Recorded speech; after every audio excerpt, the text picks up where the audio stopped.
दुनिया इस वक्त तो पहले ही एक बड़े संकट से जूझ रही है। एक तरफ हॉर्मुज स्ट्रेट लगभग ठप पड़ा है, तेल की सप्लाई प्रभावित है, कीमतें बढ़ रही हैं और इसी बीच अब एक और बड़ा तनाव भरकर सामने आ गया है।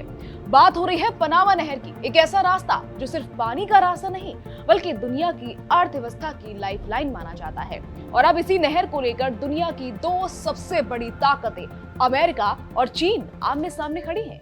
अब सवाल यह है कि आखिर अचानक पनामा नहर क्यों चर्चा में आ गई? तो इसकी शुरुआत होती है एक बड़े फैसले से, जब पनामा के सुप्रीम कोर्ट ने नहर से जुड़े दो अहम बंदरगाह बाल्बोआ और क्रिस्टोबाल के संचालन से जुड़े करार को असंवैधानिक करार दे दिया, जिसके बाद इस रणनीतिक बंदरगाहों पर पनामा का सीधा कंट्रोल हो गया। लेकिन यही फैसला अमेरिका और चीन के बीच नए टकराव की वजह बन गया।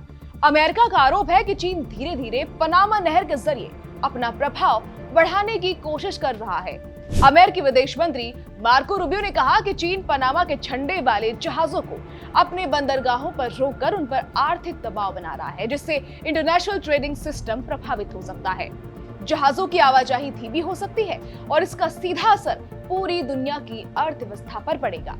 हालांकि चीन ने इन सभी आरोपों को सिरे से खारिज कर दिया। चीन के विदेश मंत्रालय के प्रवक्ता लिन जियान ने कहा कि अमेरिका के आरोप उसकी अपनी मंशा को दिखाते हैं और वो इस क्षेत्र में अपनी पकड़ मजबूत करना चाहता है।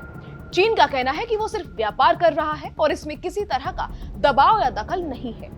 लेकिन हकीकत यह है कि दोनों देशों के बीच अविश्वास लगातार बढ़ता जा रहा है और पनामा नहर अब इस टकराव का नया केंद्र बनती जा रही है। अब अगर इस पूरे मामले को थोड़ा गहराई से समझें तो ये सिर्फ एक नहर का विवाद नहीं है, बल्कि एक बड़ी वैश्विक शक्ति संघर्ष का हिस्सा है, जिसे कई एक्सपर्ट्स पेट्रो डॉलर बनाम पेट्रो युआन की लड़ाई भी मान रहे हैं। जहां चीन कोशिश कर रहा है तेल का कारोबार डॉलर की बजाय युआन में हो, जबकि अमेरिका नहीं चाहता कि डॉलर की वैश्विक पकड़ कमजोर पड़े। और यही वजह है कि हर बड़ा ट्रेड रूट अब इस प्रतिस्पर्धा का हिस्सा बनता जा रहा है।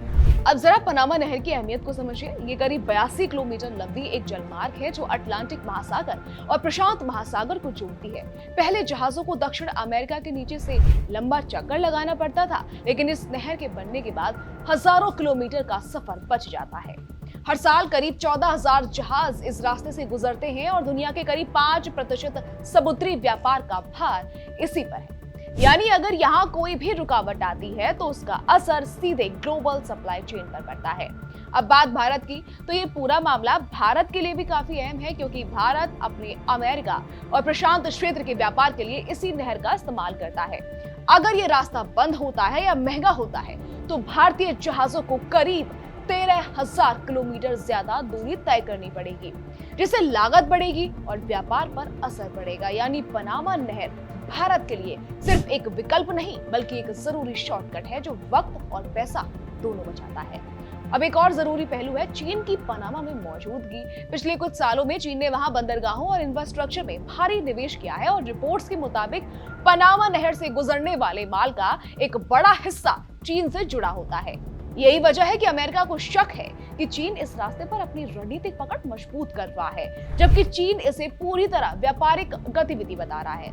राजनीतिक स्तर पर भी इस मुद्दे ने गर्मी पकड़ ली। अमेरिका के राष्ट्रपति डोनाल्ड ट्रंप पहले भी कई बार कह चुके हैं कि पनामा नहर पर चीन का प्रभाव बढ़ रहा है और जरूरत पड़ी तो अमेरिका इसे वापस लेने पर भी विचार कर सकता है। हालांकि पनामा के राष्ट्रपति जोस राउल मुलिनो ने इन दावों को पूरी तरह खारिज करते हुए कहा कि नहर पर किसी भी बाहरी देश का कंट्रोल नहीं है।